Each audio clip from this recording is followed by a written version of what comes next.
स्कंद को पूरा कर चुके हैं, पंचम स्कंद में पहुंचे हैं। पंचम स्कंद का दूसरा अध्याय है।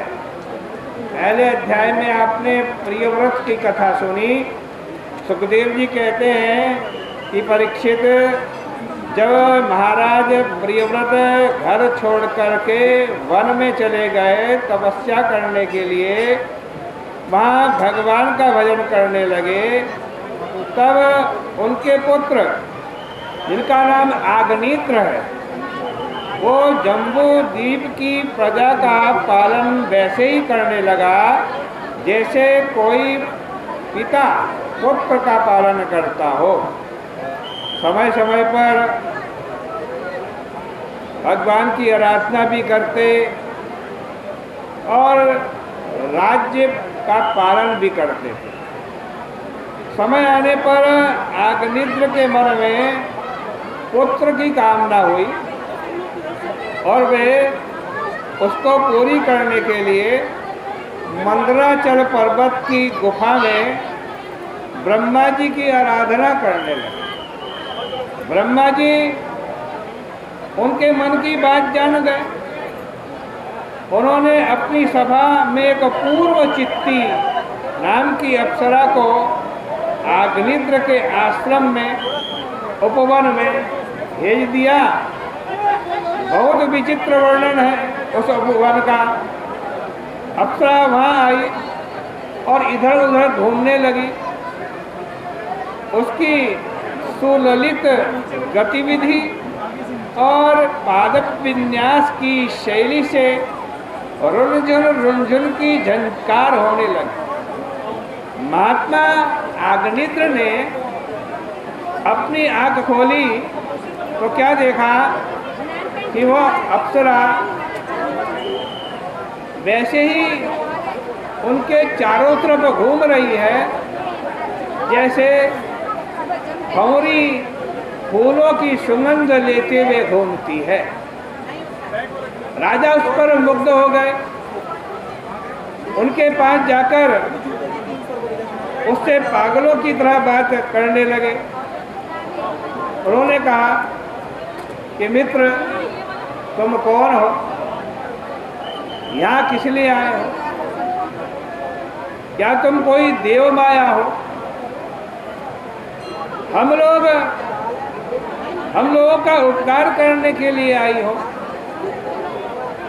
तुम्हारे जो कटाक्ष बाण हैं उनका प्रयोग तुम किन पर करोगी? भ्रमर तुम्हारे चारों ओर गाते फिर रहे हैं।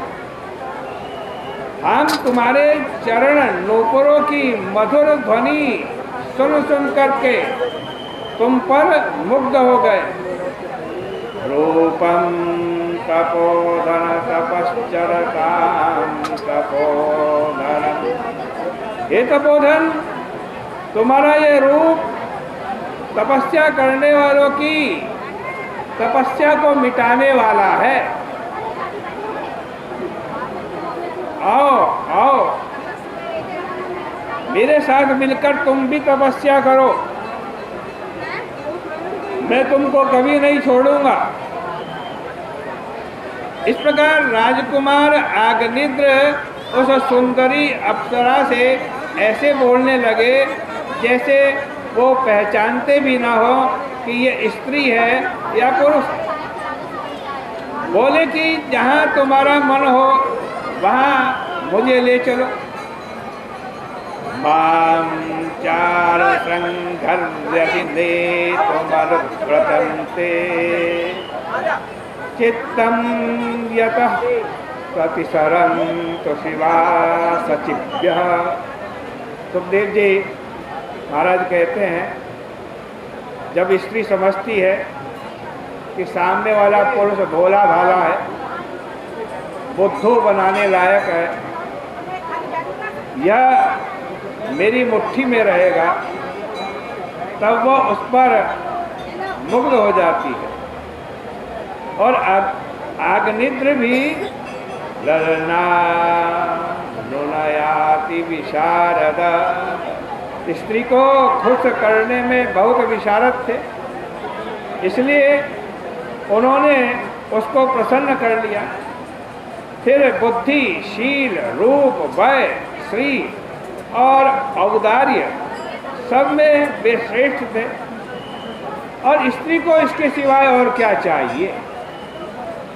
वह उन पर मोहित होकर के बहुत वर्ष तक उनके पास रही और उससे नाभि, किम पुरुष, हरिवर्ष, तिलावर्त, रम्यक, हिरण्मय, पुरु, भद्राष्ट्र, केतुमाल, ये 9 पुत्र हुए।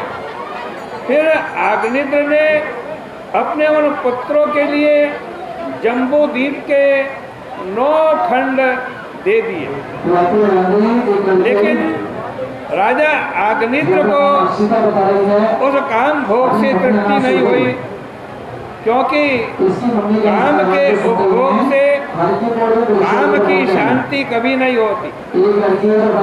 आग में भविष्य डालने पर आग और बढ़ती है। यदि कोई अपना मनोरथ पूर्ण करने लगे तो एक के बाद दूसरा और दूसरे के बाद तीसरा मनोरथ आने लगता है। इसलिए अग्निद्र मर करके उसी लोक में गए।